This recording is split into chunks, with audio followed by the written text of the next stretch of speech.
Alors là, oui. Alors là, ça devient de plus en plus clair que pour les gens qui me traitent de complotiste ou de monomaniaque.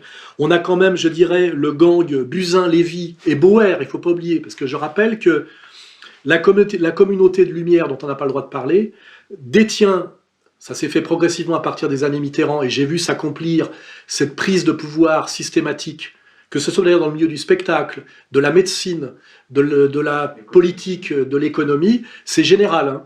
On voit bien aujourd'hui que nous avons d'un côté le gang Buzyn, Lévy, Bauer, hein, parce que je rappelle que c'est Bauer là, qui décide en gros de la stratégie, on va dire, politico-policière de la France. Je rappelle bon, qu'il est de la communauté, évidemment, ancien grand maître du Grand Orient.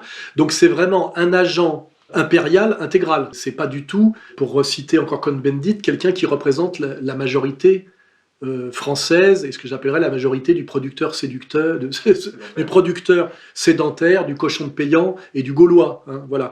Je vais quand même citer les gens aujourd'hui qui ont en charge la médecine d'État. Hein. Nous avons donc Lévy, Buzyn, Hirsch, Gage, Doré, Jacob, Salomon, enfin je veux dire c'est la liste de Schindler. Hein.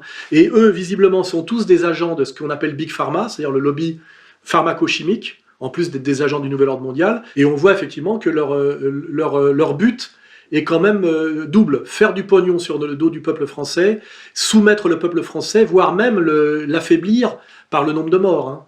Voilà, parce que ce peuple français, on le voit, par le soutien massif que rencontre le professeur Raoult, le peuple français commence à gronder, est en colère, et s'il commence à gronder après une semaine de confinement, je ne vois pas ce qui va en être quand on va nous annoncer, quand le pauvre Macron, qui est lui un otage entre la colère populaire, ce qu'on appelle ses élus, et les maîtres oligarchiques incarnés très très bien par Attali. Je rappelle qu'Attali nous a bien dit qu'à un moment donné, si le nouvel ordre mondial ne pouvait pas passer par la mondialisation heureuse, il pourrait passer par la pandémie. Il l'a écrit, hein, faut pas oublier, hein, on y est. Hein, voilà.